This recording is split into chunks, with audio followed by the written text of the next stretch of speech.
Hello everyone, welcome back to the channel. TGT PGT previous year questions को हम लोग solve कर रहे हैं, जिसमें प्रीवियस वीडियो में हमने क्वेश्चन नंबर 37 तक कर लिया था एंड क्वेश्चन नंबर 38 से आज हम लोग स्टार्ट करेंगे।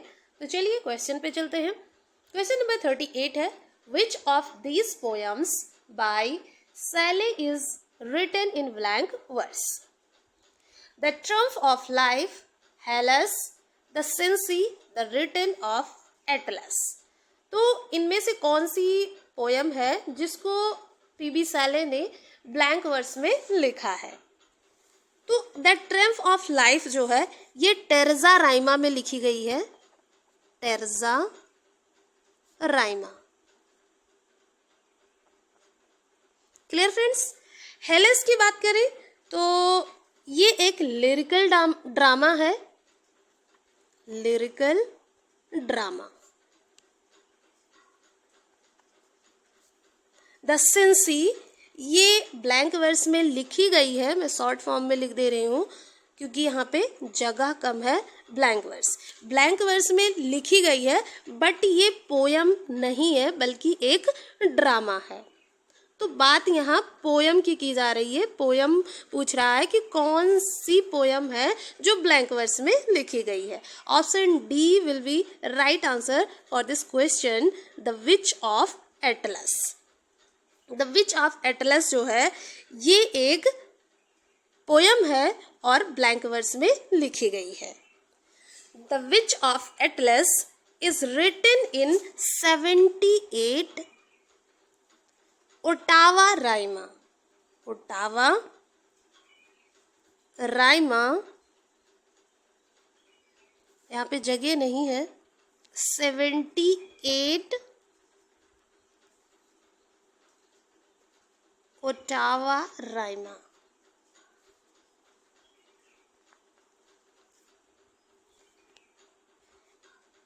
Stanzas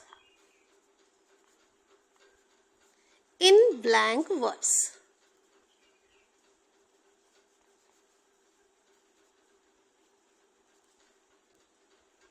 clear friends? तो ये जो the witch of Atlas poem है ये पीबी सैले की मेजर पोएटिक वर्क में से एक है। तो सही आंसर हमारा हो जाएगा option number D. Next question पे चलते हैं। आई होप ये क्वेश्चन अच्छे से समझ में आ गया होगा। Which of these was written by Shelley? The four ages of poetry, defence of poetry, poetry and anarchy, defence of poetry. The four ages of poetry ये एक मॉडल है और ये मॉडल दिया किसने? थॉमस लव पिकॉक ने। ये model दिया है अपने एक ऐसे में जो कि 1820 में आया था और इसमें 4 एजेस दी गई पोएट्री की, gold, silver,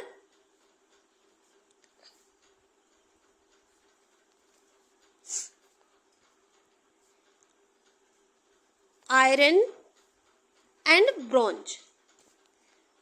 gold age, silver age, iron age and bronze age. तो पोएट्री के इन 4 एजेस को थॉमस लॉ पिकॉक ने अपने ऐसे में यूज किया है 1820 में।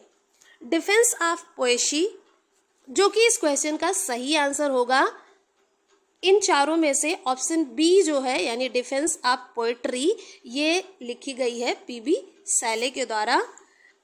ऑप्शन सी है पोएट्री एंड एनार्की, ये एक मूवमेंट है।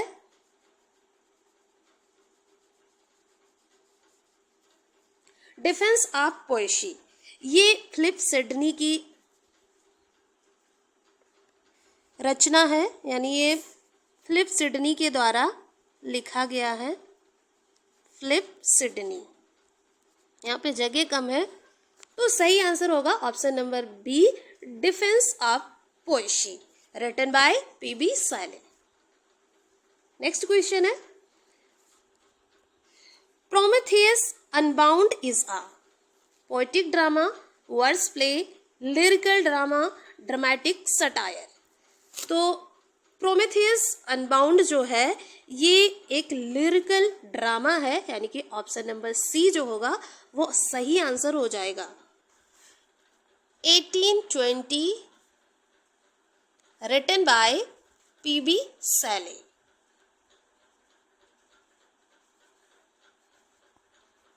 P.B. Shelley। क्लियर है? नेक्स्ट क्वेश्चन पे चलते हैं। Shelley's Adonis is a threnody revealing the death of William Wordsworth, Robert Burns, John Keats, Harriet सेली।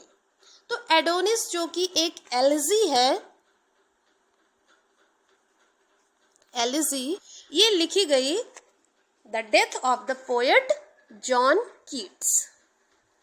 एडोनिस ऑप्शन सी जो होगा वो इस क्वेश्चन का सही आंसर हो जाएगा।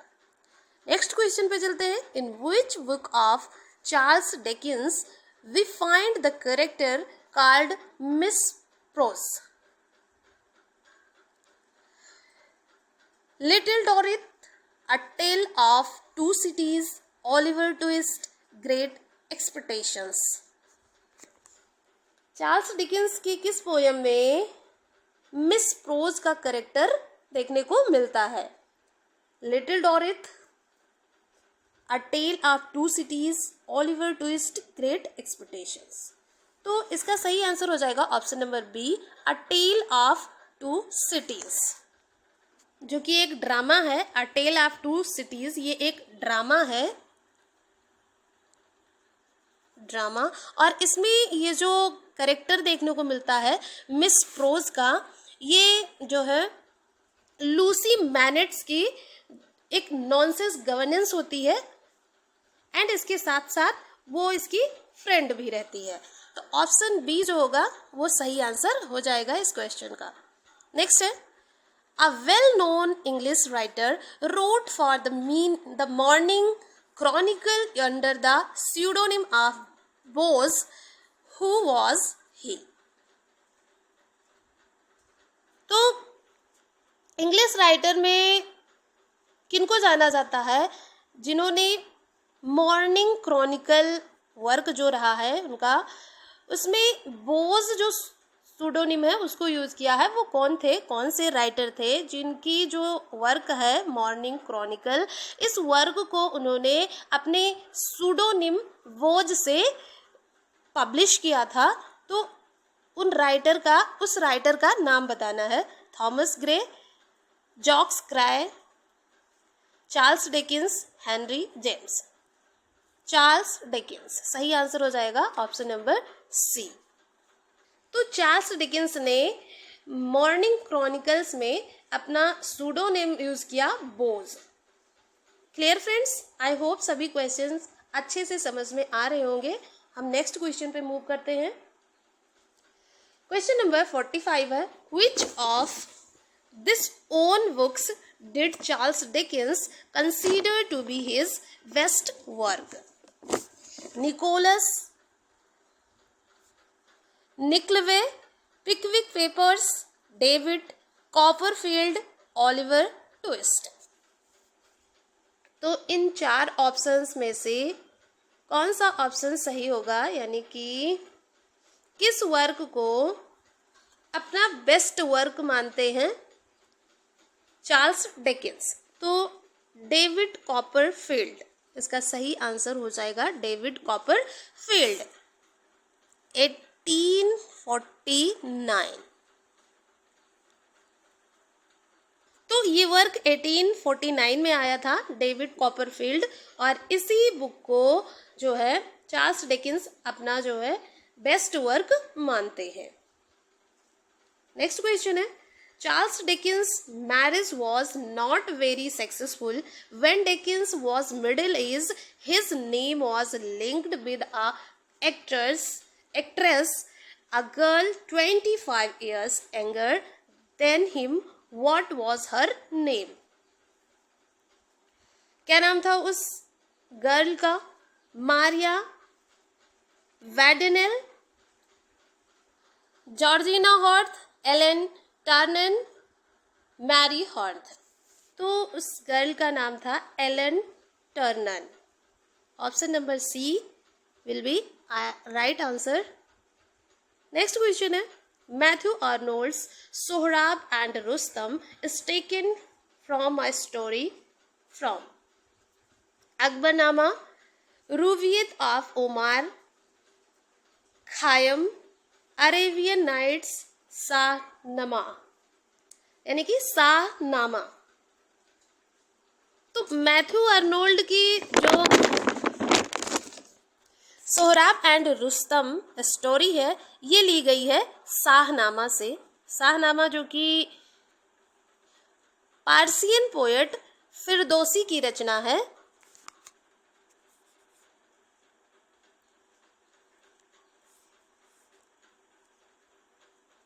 फिरदौसी की ये रचना है शाहनामा, और इसी से मैथ्यू आर्नोल्ड ने सोहराब एंड रुस्तम जो पोयम है इसकी स्टोरी की थीम को लिया है। क्लियर है? नेक्स्ट है which of these is not a poem bye Matthew Arnold. Matthew Arnold की कौन सी पोयम नहीं है? तो सही आंसर क्या होगा? The forsaken, merman, the king's tragedy, Dover Beach, Tristram and Iseult. कौन सा सही आंसर हो जाएगा क्वेश्चन नंबर 48 का? तो सही आंसर होगा द किंग्स ट्रेजेडी। ये मैथ्यू आर्नोल्ड का वर्क नहीं है, बल्कि ये पोयम है दांते गैब्रियल रोस्टी की। दांते गैब्रियल रोस्टी।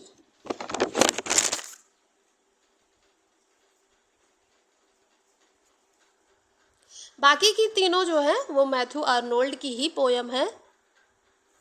नेक्स्ट क्वेश्चन है the question of women's rights and her sphere had been agitating the minds of men for a long time. Tennyson expressed his views on it in. तो the question of women's rights जो औरतों के अधिकारों का question था, and her sphere और उनके कार्य क्षेत्र का जो क्वेश्चन था, जो प्रश्न था, had been agitating the minds of men for a long times. लंबे समय से जो लोग थे उनके माइंड्स में एजिटेट कर रहा था, यानी हलचल मचा हुआ था। उसको टेनिसन ने एक्सप्रेस किया अपने व्यू में। किस वर्क में अपने व्यू को जो है टेनिसन ने एक्सप्रेस किया है? The princess, tears, idle tears, sweet and low, Maud. तो द प्रिंसेस जो ऑप्शन नंबर ए है ये सही आंसर हो जाएगा। The princess a medley, full name है इस टाइटल का, द प्रिंसेस अ मेडले। 1847 में ये वर्क आया है। The princess a medley 1847 is Tennyson's answer to the questions of women sphere, which was then strongly agitating the public mind. Clear है friends? Next question पे चलते हैं। What is known today as the ideals of the king began in 1842 with the poem Morte d'Arthur, which is the last poem of the ideals. तो जो ideals of the king के रूप में आज जानी जाती है, इसकी शुरुआत 1842 में हुई थी मॉर्टे डी अर्थर पोयम के साथ। एंड जो इसकी लास्ट पोयम है द आइडियल्स की, वो कौन सी है? विवियन, एलियन, एनीड या फिर बालिन। तो इसकी लास्ट पोयम है बालिन। सही आंसर हो जाएगा ऑप्शन नंबर डी। नेक्स्ट है, queen Victoria found great solace in her grief from one of Tennyson's poem. What is the title of the poem? Queen Victoria found great solace in her grief. जो queen Victoria है, इनको अपने grief यानी दुख से बहुत ही सांत्वना मिली from one of Tennyson's poem, Tennyson की एक पोयम से। What is the title of the poem? तो उस पोयम की जो टाइटल है वो क्या है, यानी वो कौन सी पोयम है? Crossing the bar, the brook, the passing Arthur, in memoriam. तो इनमें से कौन सी बुक है?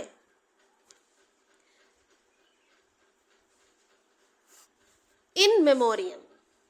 इन मेमोरियम जो बुक है, जो पोयम है इन मेमोरियम, इससे क्वीन विक्टोरिया को अपने दुख में बड़ी ही सांत्वना मिली इस पोयम को पढ़ के। और उन्होंने ये कहा कि जो है बाइबल के अलावा जो ये पोयम है इन मेमोरियम, ये उनके लिए एक ग्रेटेस्ट सोर्स रहा है, the greatest source of comfort. तो ऑप्शन नंबर डी सही हो जाएगा। नेक्स्ट क्वेश्चन है,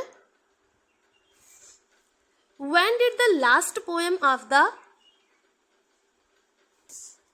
Idols appear? तो लास्ट पोयम थी इसकी, अभी हमने प्रीवियस क्वेश्चन में जाना कि बालिन, जो बालिन है ये लास्ट पोयम थी। The last of the Idols appeared in 1885. So, option number B, 1885 will be right answer for this question. Clear friends? Next question पे चलते हैं। Question number 53 है, I am asked to write my reminiscence of a famous novelist, about whom does the author Somerset Maugham say this in context of his novel Cakes and Else? क्या मतलब हुआ इस question का? I am asked to write my reminiscence of a famous novelist, यानी मुझे एक famous novelist के बारे में अपने संस्करण में, about whom does the author Somerset Maugham say this in context of his novel Cakes and Else. मुझे एक फेमस नॉवलिस्ट के बारे में अपने संस्करण में लिखने को कहा गया है। लेखक जो है यानी जो राइटर है, ऑथर समरसेट मैघम ने अपने उपन्यास केक्स एंड एल्स के कॉन्टेक्स्ट में ये बात किसके बारे में कही है? अबाउट होम, किसके बारे में कही है? W.M. Thackeray, Donald Prater, Thomas Hardy, Charles Dickens. तो इसका सही आंसर हो जाएगा थॉमस हार्डी। थॉमस हार्डी के बारे में कहा गया है। तो ये जो लाइन्स दी गई है, ये कही गई है मैघम के द्वारा, समरसेट मैघम के द्वारा। किसको कही गई है? थॉमस हार्डी को। केक्स एंड एल्स नॉवेल में, ये एक नॉवेल है,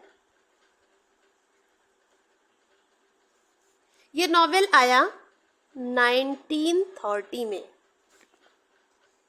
नेक्स्ट क्वेश्चन पे चलते हैं। क्वेश्चन नंबर 54 है, in the year 1872 a week or two before Thomas Hardy's 32nd birthday, one of his books was published, which confirmed Hardy in his profession as a writer. Which book was it?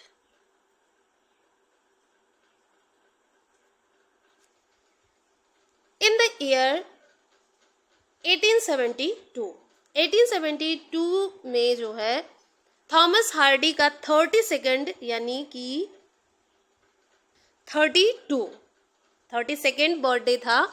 उसके एक या 2 week पहले एक book publish हुई थी जिसमें ये confirm किया गया था कि थॉमस हार्डी है, ये इनका जो प्रोफेशन है वो एज अ राइटर है। तो ये किस बुक में, तो वो बुक कौन सी थी, बुक के बारे में पूछा जा रहा है। यानी कि 1872 में थॉमस हार्डी के 32nd बर्थडे के 1 या 2 वीक बिफोर एक बुक पब्लिश हुई थी और जिससे पता चलता है कि जो थॉमस हार्डी है, ये इनका जो प्रोफेशन है वो एक राइटर का है। तो वो कौन सी बुक थी? बुक का नाम था under the greenwood tree, option number C. ये एक रूरल पेंटिंग है, a rural painting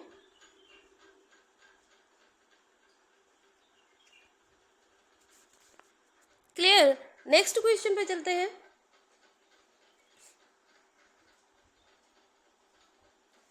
Which book of Hardy is not pessimistic? Pessimistic means निराशावादी।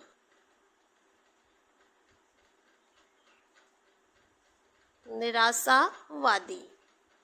आई थिंक पेन थोड़ी मोटी हो गई है, इसको थोड़ा, अब सही है।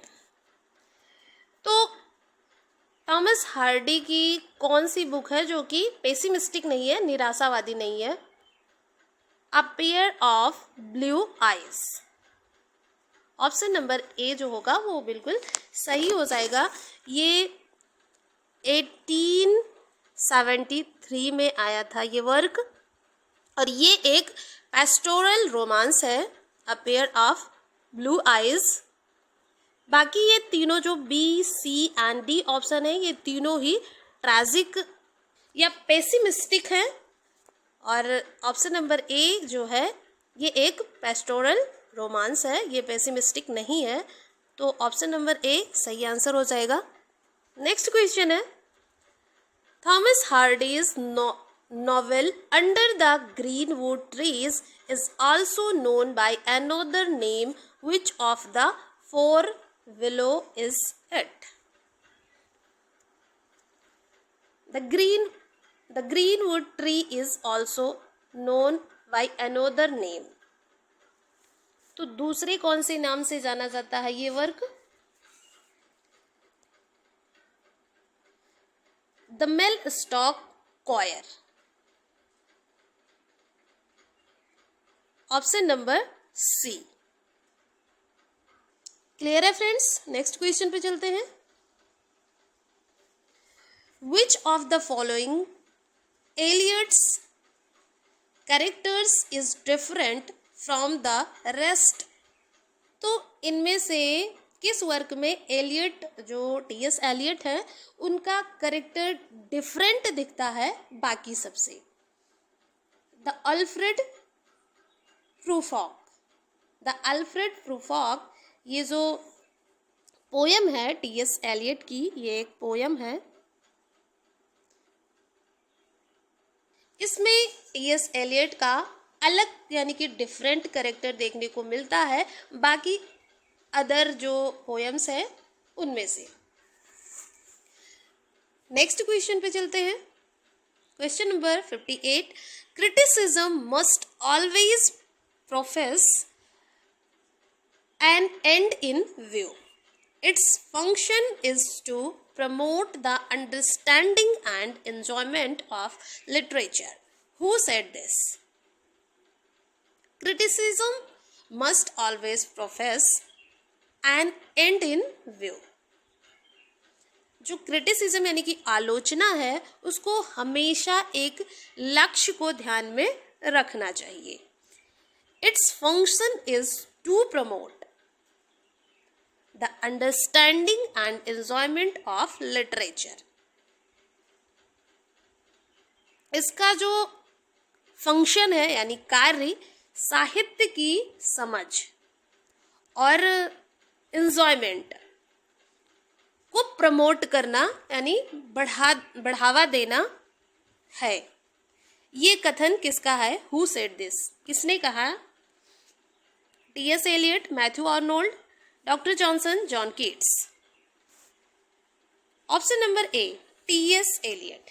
टी.एस. एलियट के द्वारा कहा गया कि जो आलोचना है इसको हमेशा एक लक्ष्य को ध्यान में रखना चाहिए और इसका जो कार्य है, इसका जो फंक्शन है यानी कि क्रिटिसिज्म का जो फंक्शन है उसको लिटरेचर की समझ, understanding literature of understanding and enjoyment को प्रमोट करना है। तो ये कथन है टी.एस. एलियट का। सही आंसर हो जाएगा option number A. Next question पे चलते हैं। I am every woman who seeks love, these lines are from the poem by। तो ये पोयम जो है कमला दास की है। an introduction, an introduction।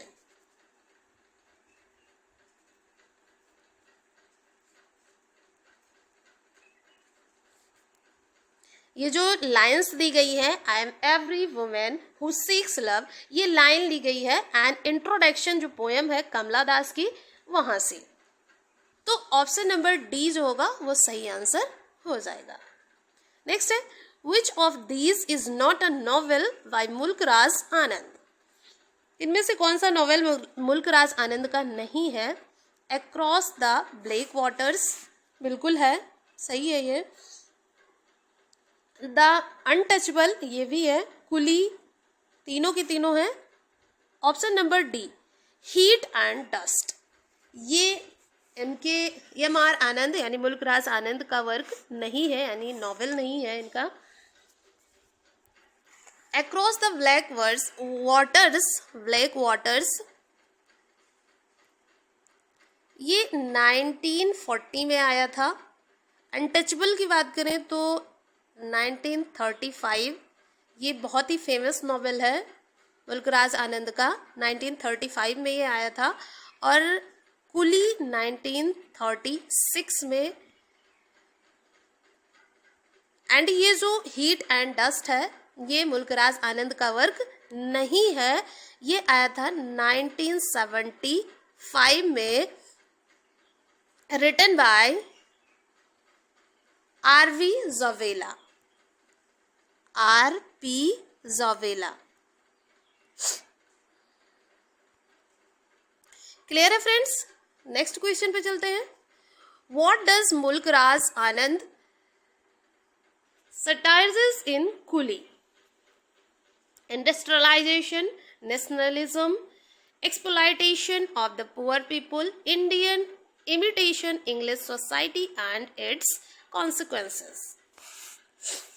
तो मुल्कराज आनंद का जो ये नॉवेल है कुली, इसमें जो है किसको सटराइज किया गया है?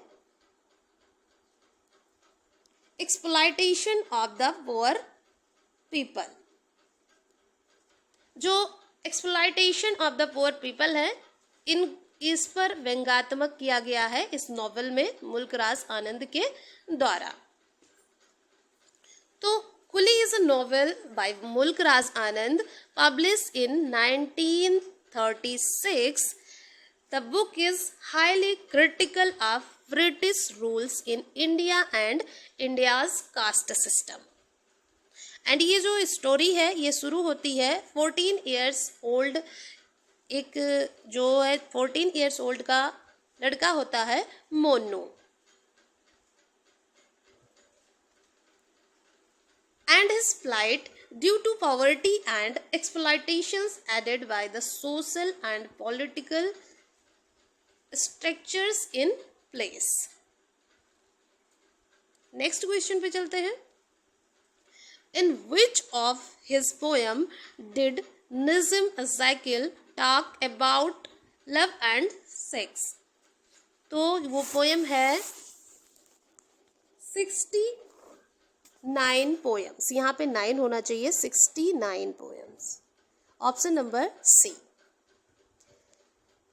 नेक्स्ट क्वेश्चन है question number 63.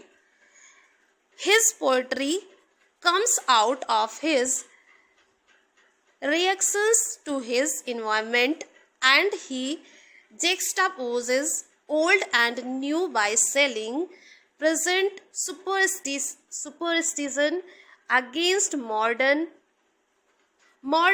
skepticism. This is a comment on Ezekiel and one of his particular poem. Which one is it? His poetry comes out of his reaction to his environment, and he juxtaposes old and new by selling present superstition against modern skepticism.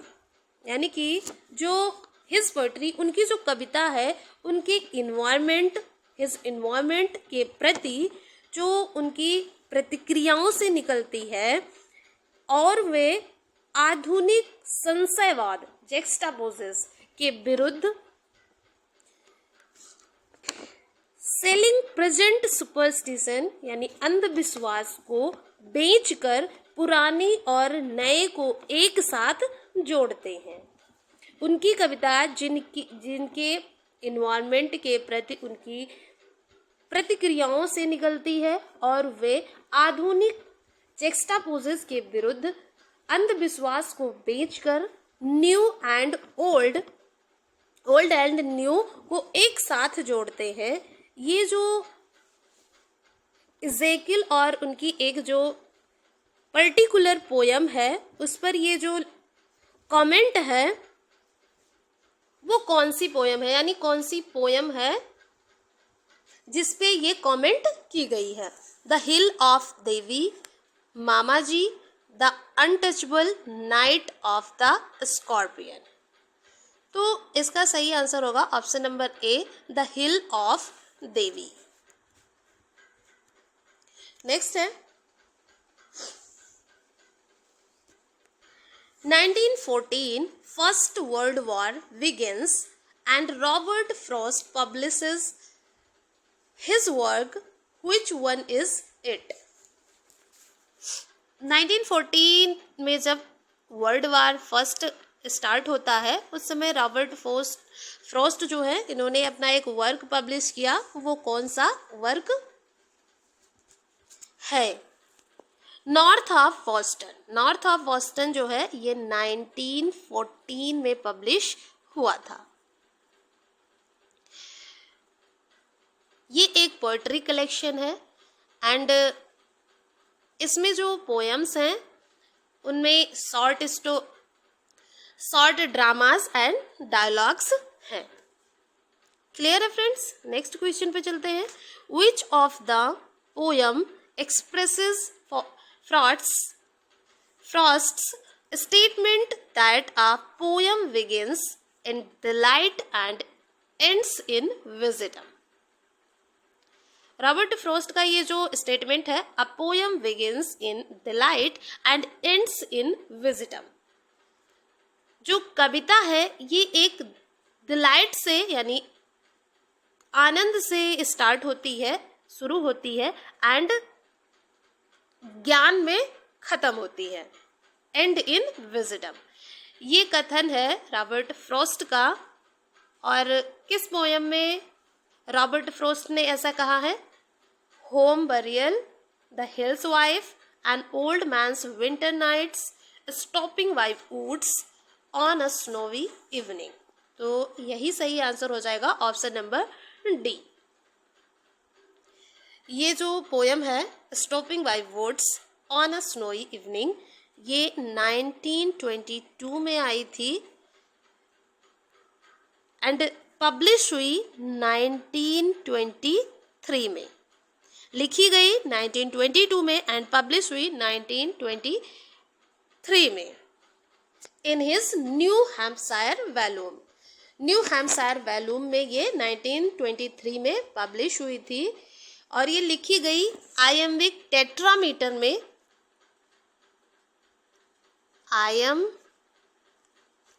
Iambic tetrameter, next page पे लिख देते हैं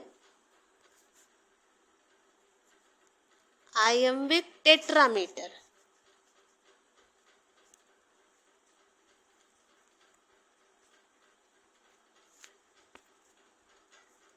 इन रूवियत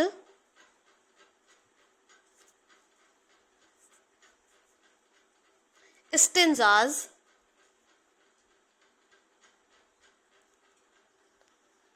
and इसकी जो rhyme scheme है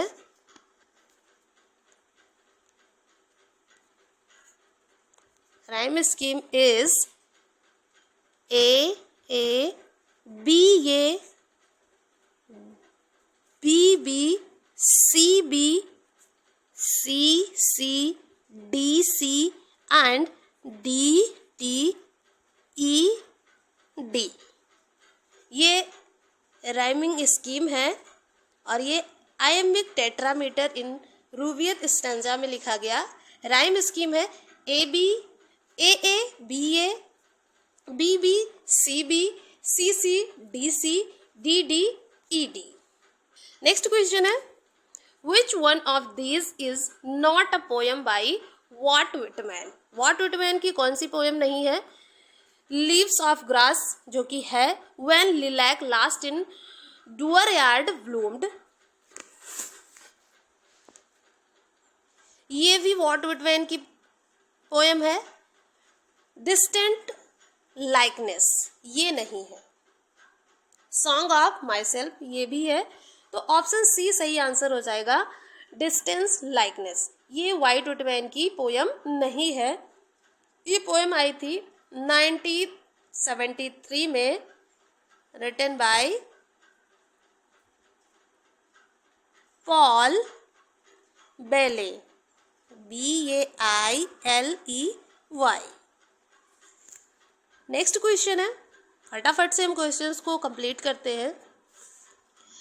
vault Whitman's poem O captain my captain is a sad poem mourning in death of a great man who was he. O captain my captain ये तो हम सभी ने 12th में भी पढ़ा था, क्योंकि ये पोएम 12th में थी वॉल्ट विटमैन की, ओ कैप्टन माई कैप्टन। ये जो है ये पोएम है अब्राहम लिंकन जो कि अमेरिका के प्रेसिडेंट थे, उनकी डेथ पे जो वॉल्ट विटमैन है इन्होंने लिखा था morning the death of a great man, यानी कि उनकी डेथ पे इन्होंने शोक व्यक्त करते हुए इस पोएम को लिखा था। और वॉल्ट विटमैन को अमेरिका का नेशनल पोएट भी कहा जाता है एंड पोएट ऑफ डेमोक्रेसी भी वॉल्ट विटमैन को कहा जाता है। ऑप्शन नंबर डी जो होगा वो सही आंसर हो जाएगा इस क्वेश्चन का। नेक्स्ट है, Catherine Barkley is a character from Ernest Hemingway's famous novel, which one is it? Farewell to arms. Farewell to arms जो नॉवेल है अर्नेस्ट हेमिंगवे का, इसमें ये कैरेक्टर देखने को मिलता है कैथरीन बार्कले, तो सही आंसर ऑप्शन डी होगा। नेक्स्ट है, Faulkner's sound and fury was published in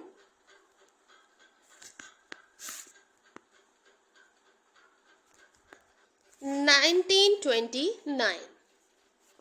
ये एक साइकोलॉजिकल नॉवेल है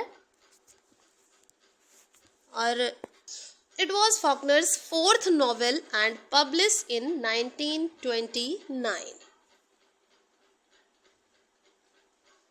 पैराडाइज लॉस्ट comprises books ये क्वेश्चन कई बार पूछा गया है TGT 2003, 9, 11, 13 एंड GIC लेक्चरर 2016। तो पैराडाइज लॉस्ट है, ये 12 बुक है। इसको 2 एडिशन में जो है पब्लिश किया गया है। फर्स्ट एडिशन जब आया था, फर्स्ट एडिशन में टोटल 10 बुक्स रही हैं। 1667 में आया था फर्स्ट एडिशन, फर्स्ट एडिशन आया था 1667 में, और जिसमें 10 बुक्स रही हैं। सेकेंड एडिशन आया 1674 में, जिसमें 12 बुक्स थी, जो 7 नंबर बुक्स थी एंड 10 नंबर। इसको एक एक और पार्ट में डिवाइड किया गया था, यानी टोटल जो दोनों बुक थी इनको एक एक और पार्ट में डिवाइड करके 2 से 4 बुक बना दिया गया था। तो इस वजह से जो यहाँ पे 2 बुक है, तो 2 बुक्स एक्स्ट्रा आ गई थी। एंड सेकेंड एडिशन में प्रीफेस को भी ऐड किया गया था। तो ये सभी चीज़ें पता होनी चाहिए। नेक्स्ट क्वेश्चन पे चलते हैं। Milton's Lycidas is A/N। जो लिसिडास है मिल्टन का वर्क है। इसके फॉर्म की बात की जा रही है कि पोयम की कौन सी फॉर्म है लिसिडास, ऑड फॉर्म में है या लिरिक, एपिक, एलेजी। तो लिसिडास जो है ये एक एलेजी पोयम है। तो ऑप्शन नंबर डी जो होगा वो सही आंसर हो जाएगा। रिटन इन 1637 एंड ये एक पेस्टोरल एलेजी है। कैसी एलेजी है? Pastoral elegy.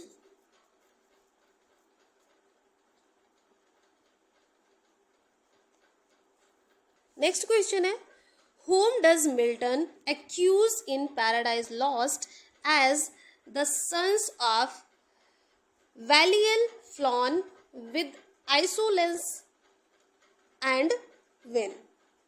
Isolance and Wine, ये वाइन है। तो पैराडाइज लॉस्ट में मिल्टन जो है वो किसको एक्यूज करते हैं? As the son of Belial, Fionn with Isolance and Wine। किस रूप में जो है एक्यूज करते हैं? अहंकार और शराब के नशे में धुत Belial के पुत्रों। तो ये जो है the Caliber poets, the Anglican clergy, the opponent of the Commonwealth, तो ये सभी को एक्यूज करते हैं। तो इसलिए आंसर नंबर बी जो होगा वो सही हो जाएगा, all of these. Next question है क्वेश्चन नंबर 75 एंड ये आज का लास्ट क्वेश्चन है। When was paradise lost completed by Milton? Paradise lost जो है ये कंप्लीट कब हुआ? 1665 में। एंड इसकी जो शुरुआत है यानी 1658 में शुरुआत होती है और कंप्लीट होता है, completed in 1665 and published in 1667। तो यहाँ पे हमने क्वेश्चन नंबर 75 तक कंप्लीट कर लिया है और बचे हुए क्वेश्चंस को हम नेक्स्ट वीडियो में करेंगे। चैनल पे अगर नए हैं तो चैनल को सब्सक्राइब करें, लाइक एंड शेयर कीजिए एंड वीडियो से रिलेटेड अगर कोई सजेशन हो तो कमेंट बॉक्स में ज़रूर बताएं। मिलते हैं नेक्स्ट वीडियो में, तब तक के लिए जय हिंद।